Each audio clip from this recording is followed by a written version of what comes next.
Welcome to Evil Live. Let me comment. Let me try that again. Welcome to Evil Live, the live streaming media commentary show that answers the question, exactly how many Necronomicons and Kandarian daggers are there? Subscribe to the channel because today we are giving a spoiler-filled review of Sebastian Vanasek's Evil Dead Burn. I would like to take a moment and thank the YouTube members and Patreon patrons and invite you to consider becoming a member or patron. Links are in the description below if you care. Thank you. All right, look, I am an Evil Dead fan. I have always been an Evil Dead fan, and I will die an Evil Dead. Hopefully not in the way that they die, because that would be just terrible. But all that being said, before I tell you anything about this film, this is a spoiler review. I will be spoiling this. I'm not going to mention it again. This is exactly what I was hoping for. It gives you all of the deadite love that you demand out of an Evil Dead film. It gives you humor. I was laughing throughout the whole film.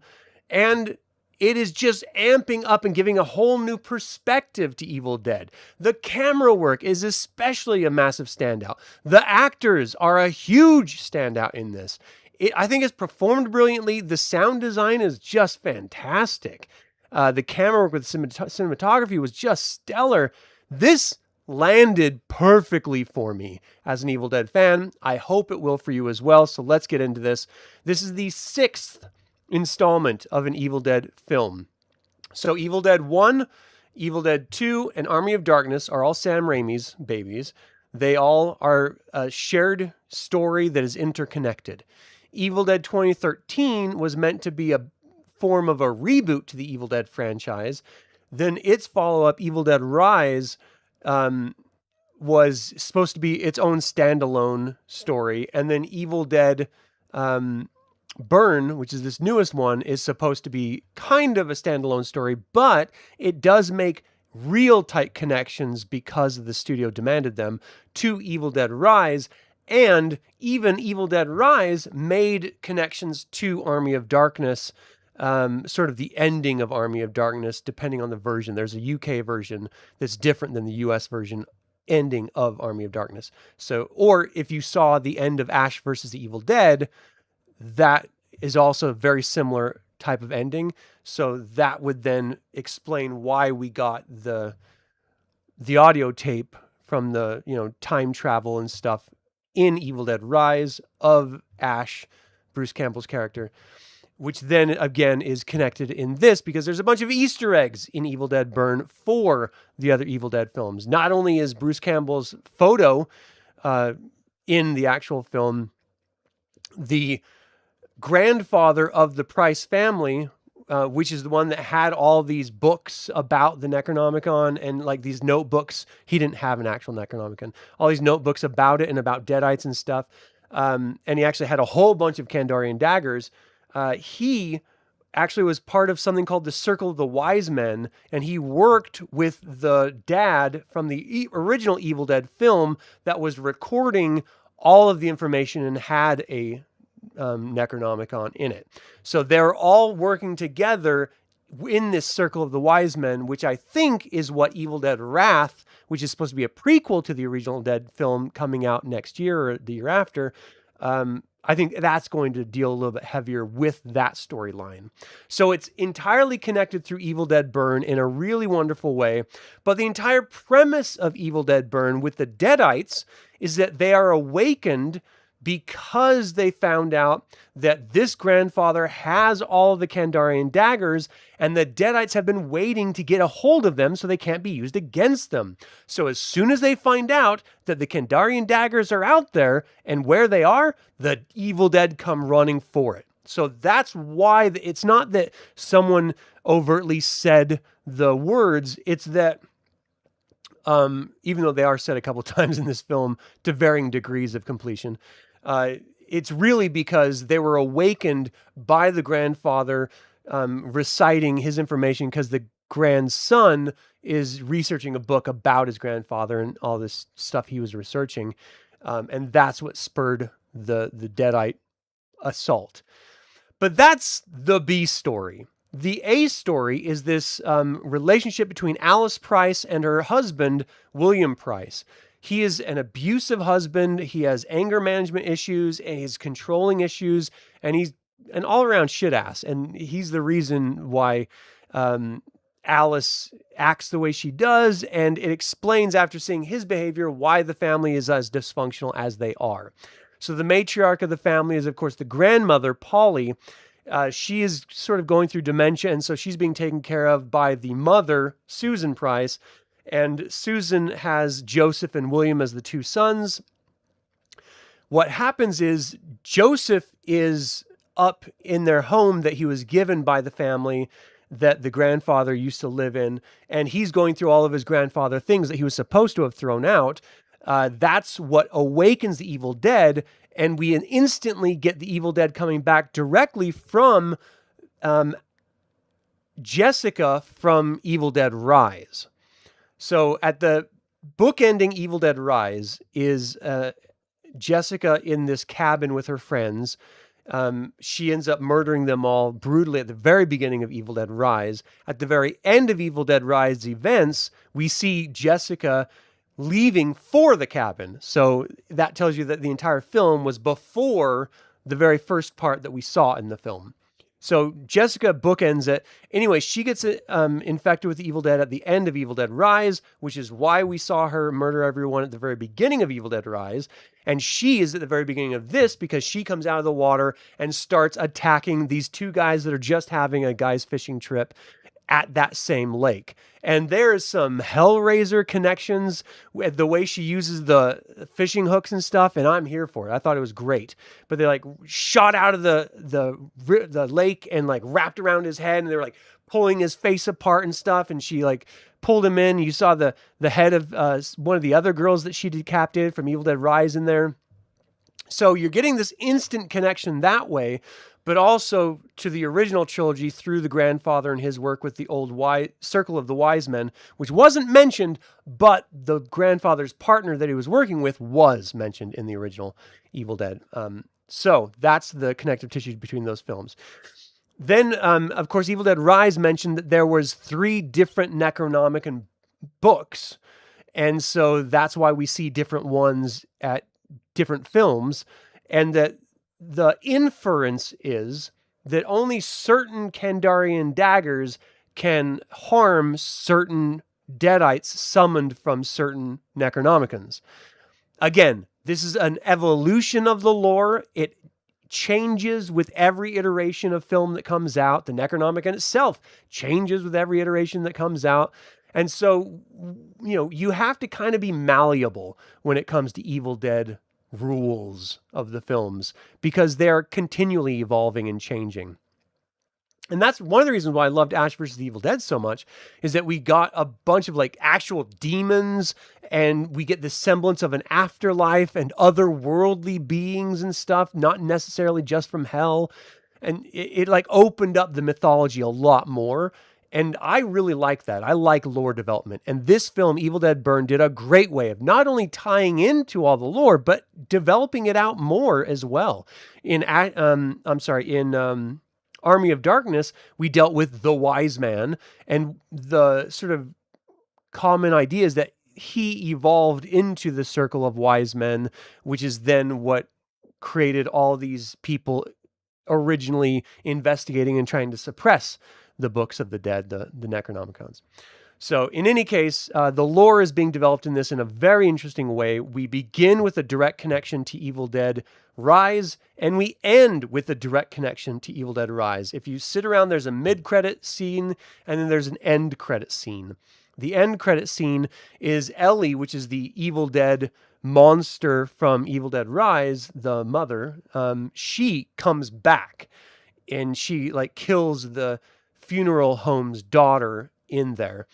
And that was something that the filmmaker did not want. That was something the studio wanted. And I think because they just wanted to really hammer that nail home, saying this is connected to a universe that is Evil Dead. This is not just a standalone film. I don't think they needed to do that because there's already stuff in the film that did that, but I still liked it nonetheless because I think Ellie is a very interesting deadite. And I love the Deadites. They're dope as hell. Speaking of that, let's talk about the cast in here, because they do a great job of making really unlikable characters or wildly unlikable deadites. So it all centers around the Price family. The matriarch of the Price family is Polly. Susan is the mother. The father is Edgar. And every time Edgar is on screen, there is some menacing atmosphere to him. He looks like he's ready. He's like a bottle rocket ready to explode. There's some sort of anger behind him, which is, again, explained through the behavior of his son, because his son probably learned it from his dad, about being overly aggressive and emotional and angry and violent. There's certainly the inference that he is that way to everyone, and that's probably where William picked it up and why Alice is the heroine of this film. She's played by Shahela Yacob, or Suela Yacob. She's fantastic, just phenomenal. But anyway, she was physically abused and emotionally abused by her husband, William, and so she's going to the funeral, and inside, she's trying her best to keep it together because she's kind of glad that he's gone, because he was a piece of shit. He was a piece of shit on camera. He was a piece of shit Evil Dead when he was turned to Evil Dead. So basically, Jessica ends up finding the William because she knows that he's in the Price family, and the Price family are the ones that are holding the Kandarian daggers. And so she goes to infiltrate the Price family to get those daggers for the Evil Dead. So that's why they target the Prices. So anyway, William's the first one that gets turned in this massive car wreck, really brutal sequence, which is just fantastic. He ends up getting burned alive, hence the name. There's a lot of fire in this film. And, the father, Edgar, he at the funeral home, which is hilarious because the funeral home, the whole time, it's under construction. And so they're sitting in there with a very small, it's literally just in like the initial family itself. So mother, brother, father, grandmother, and wife, and the girlfriend of one of the brothers. And that was it.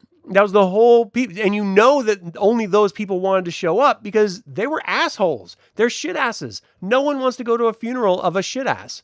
Like, he was horrible in life. Why are we going to go celebrate him in death? So they're all there, and there's actively construction being done. You're hearing like drills and machines going and hammering. And like, I'm just thinking in my head, thinking about Scrooged. Like, can you stop the goddamn hammering? It was just fantastic the whole time watching that sequence as they're having to shout over in order to do their eulogies and stuff. It was amazing. But the father was so upset, he went back right before the son was cremated. He went back and said, I want to talk to my son alone. And so he's allowed to be in there. Well, he's not supposed to be, but they made a concession for him. And he was in there, and then he hears this thumping from inside the coffin, which is his son, the deadite, trying to get out. He opens it up, and he is attacked by his son, and that's how he gets infected. So he goes back to the house with everyone else, and he starts affecting everyone else.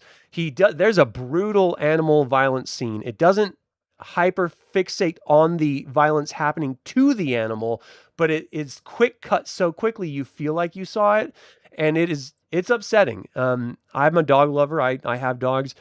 It won't make me not watch a film, but it was enough to make me like shout out during the film, like, what the fuck? Like, why? Like, that type of reaction in the theater. It's violent. So you should know about that going in because it can really affect people. In any case, he starts infecting all the other ones. In fact, there's this really great sequence where he's making out with his wife, Susan. He's already dead. He's tried to kill himself, shoot himself in the head 3 times. And, clearly he's a deadite, so he can do whatever the hell he wants. And she is insane, and so just sort of beside herself with emotional trauma that she's going through in this moment. She opens the window, and he sort of half crawls in and has this like weird, very overtly hypersexual makeout session with her, in which he's infecting her with the deadite, so that she then becomes a deadite. But it's just this like just tongue in this destroyed face and so much saliva and blood and goo. It's hard to watch because you're just like, fucking get a room already. Like, this is too much. But that's part of the fun. The grandma is the foil. She is the comedic heart to this entire film. The whole time she's telling these really racist comments or, just absurd comments that are there to cut tension and make you laugh. And they do. They are genuinely funny when they land. And they mostly land. Joseph is the son who's doing the book. He's supposed to be an author.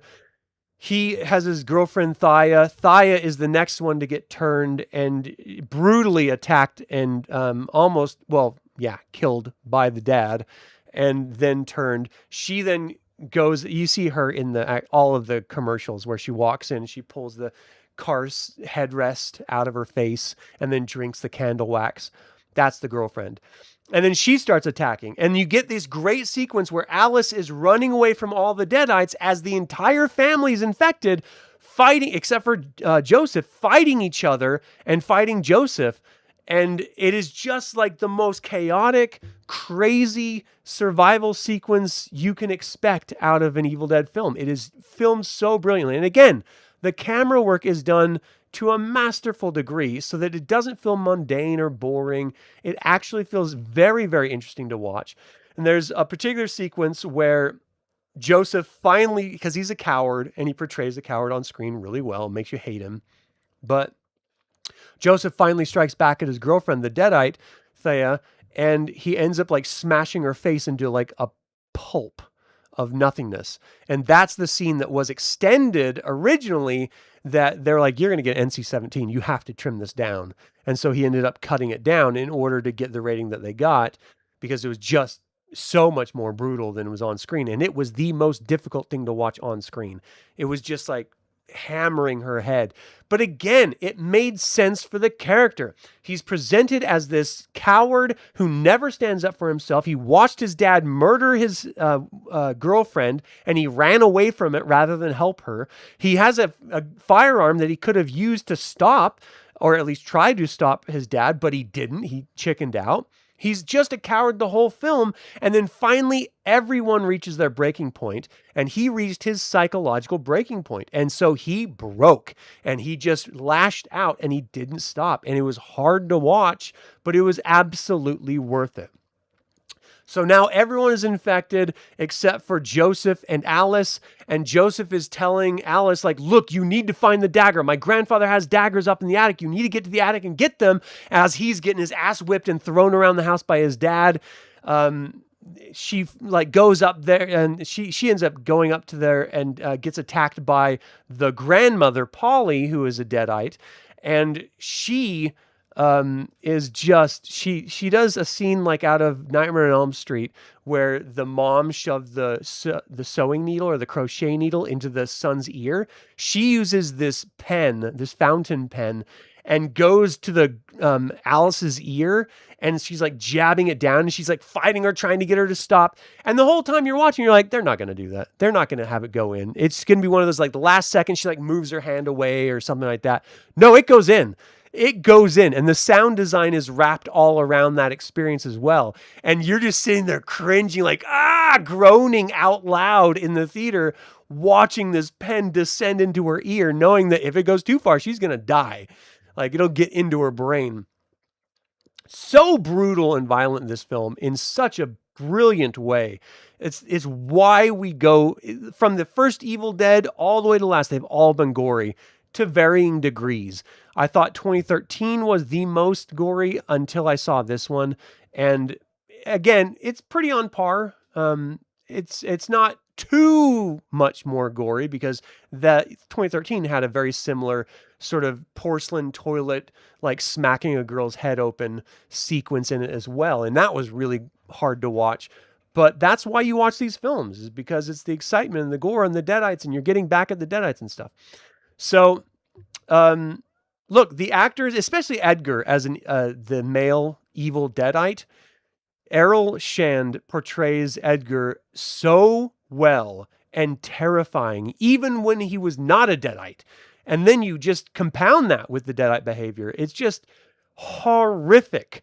Tandy Wright as the mother, Susan, does such a great job of conveying her frustration about her dad abandoning them so he could go study with this cult of the old wise men, the circle of wise men that was studying the Necronomicon, and it forced her to sort of take care of her mom when her mom got dementia. And she's overly protective and sort of turns a blind eye to her husband's violence, which is probably what caused the son to be violent. And he's verbally abusive to everyone.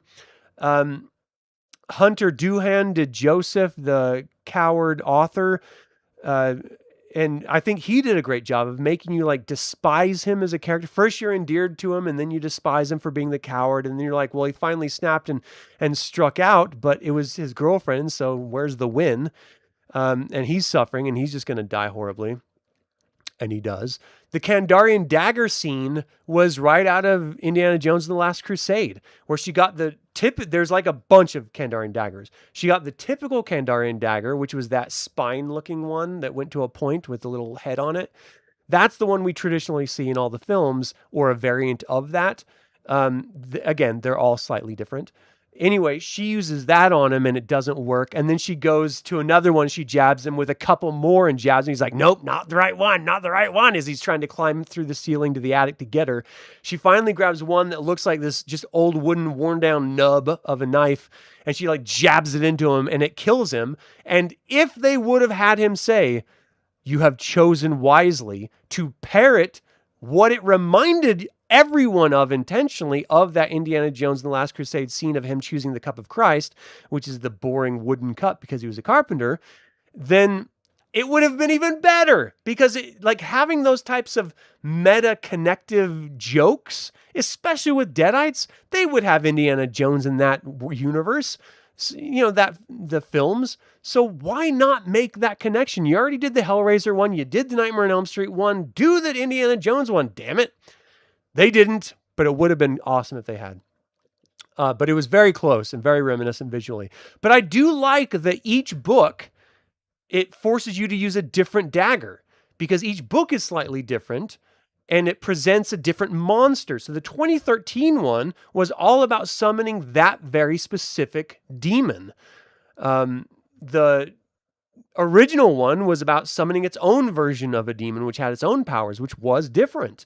The Rise one had its own rules and stuff, and so does this one. And so I really like that they're, doing that connective tissue with Rise. They're using this film as justification for the deadites from Rise to come back to get the dagger, and that the dagger is tied to the one from Rise, so that only that one will work, which is the medieval era version of the Necronomicon. So anyway, it really worked for me. The characters were brilliant. IMDb has this rated at 6.9 out of 10. That's some bullshit. People clearly either don't like Evil Dead or they didn't know what to expect out of an Evil Dead film. Because when I imagine what an Evil Dead film is, this is exactly that. This is what we want when we go to an Evil Dead film. And then, of course, Rotten Tomatoes has it at 72% rotten. 72% fresh on the tomato meter and 82% popcorn audience ratings. That's closer in line. And like, for me, this hit every single note that I wanted it to hit. I gave this 5 out of 5 Evil Eyes. This is as good of an Evil Dead film as we will ever get out of an Evil Dead film. The way I would rank them is, for the modern films, it is very much Evil Dead 2013, Evil Dead Burn, and then Evil Dead Rise. That's my ranking. For the original trilogy, it would be Evil Dead 2, Evil Dead Army of Darkness. I think Evil Dead 2, with its humor, it hit me at a time, the age I was and everything. Like, it will always be a love of mine. The original Evil Dead is just so good. It's right up there. And Army of Darkness is just slapsticky silly, and I love it for that. But, even those rankings, it doesn't mean any are bad. I love them all. I think they're all great. And then you extrapolate that out to Ash versus the Evil Dead TV series, and that's 3 seasons of awesomeness and wonderful storytelling and crazy expansion of the mythology, and I love that too. There's an Evil Dead video game that I love. You can't get it anymore, but for those who have it, you can continue to enjoy that for a while. So the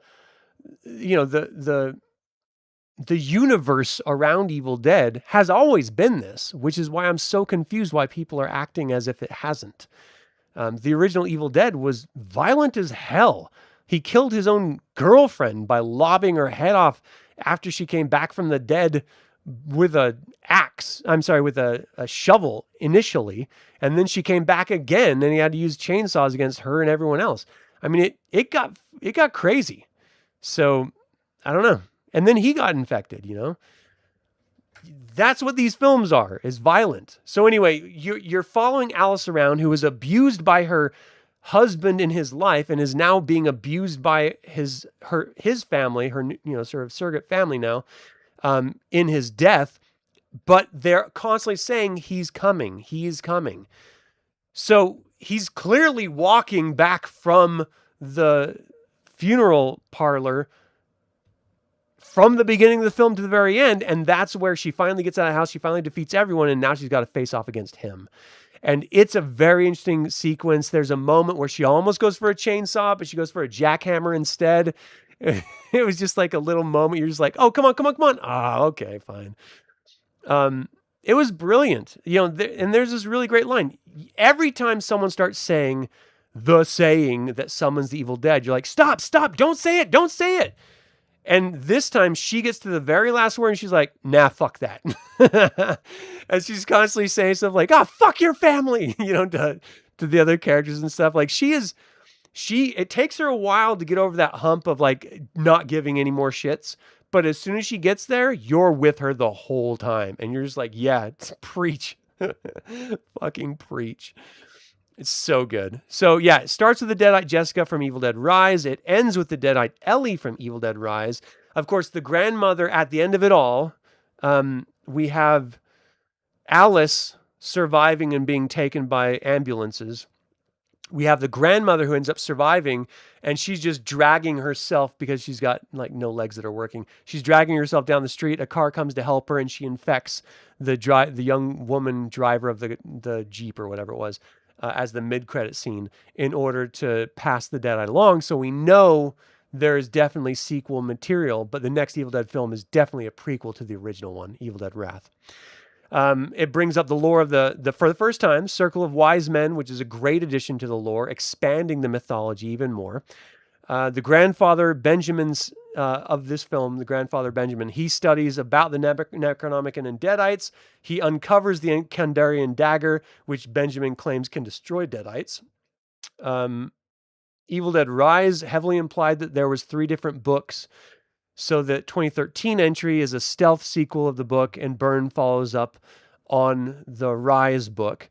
It's the return of Ellie Bixler. It has a reading of the incantation Kunda Estrada Montosa Kanda from the book To Awaken the Evil Dead. And again, it's used twice in this. The second time she stops, but we still get that camera pan moving and spinning toward you like super fast. It ends up being the Deadite dog in this case, where he attacks her, and that was really cool to see. Then what else? I think that might be it. So the Deadites in this one, they do change a bit. You almost have like an infection time in this one, especially with the mother, Susan, I think her name is. Yeah. The mother Susan is infected as soon as she does that gross makeout scene with her husband, Edgar. But she doesn't fully turn. And in fact, Edgar attacks Susan and Susan doesn't seem to want to do the thing she's doing, like even hurting Alice at Polly's command. Like she seems to resist a little bit. So she's a different breed, like a reluctant Deadite. Like it hasn't fully taken over her body, which again is a very different thing, because usually it's like you're infected and you're now evil Deadite. You're possessed, basically. And then it can leave and enter your body again.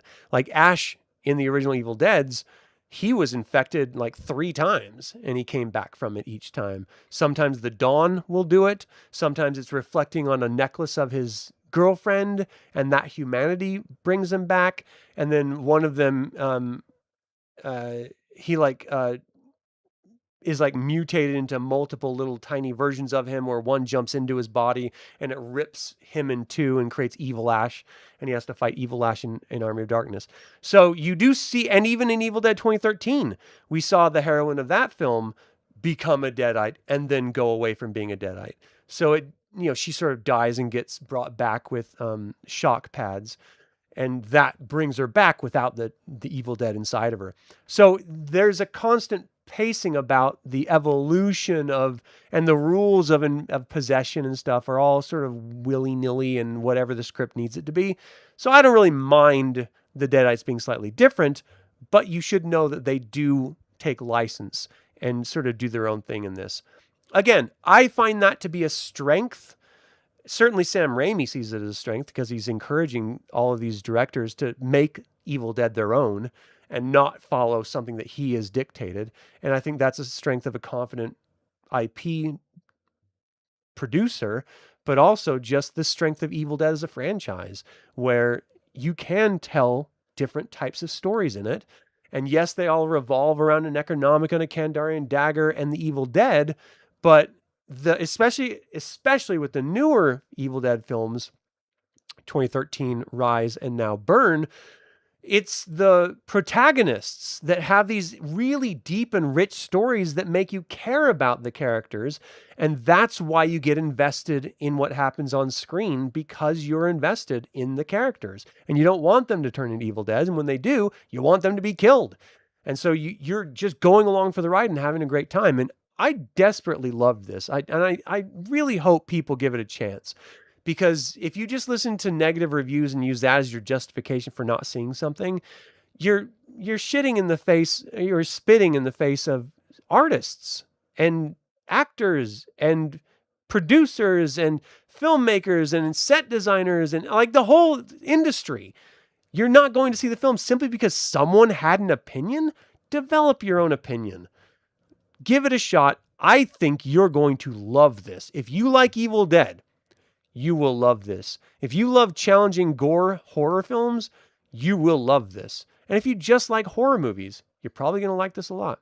So that's what I think. Let me know what you think. What do you think of Evil Dead Burn? Let me know in the comments. I really appreciate it. Do you enjoy the lore development of the Evil Dead franchise? That's another part of this that I really loved. Let me know in the comments below. I would like to invite you to subscribe and ring the bell if you're new to the channel. Don't forget to click the like button and comment to let others learn about this channel. I would also like to invite you to consider becoming a member of this YouTube channel or a patron on Patreon. I genuinely appreciate your support. Thank you to creator patrons Aaron Hardy and D. Robert Handy, producer patron David Galindo, developer patrons Chris Androu and Sam Ruiz, and all of the YouTube members. And as always, remember, the evil spelled backwards is live. So get out there and be evil.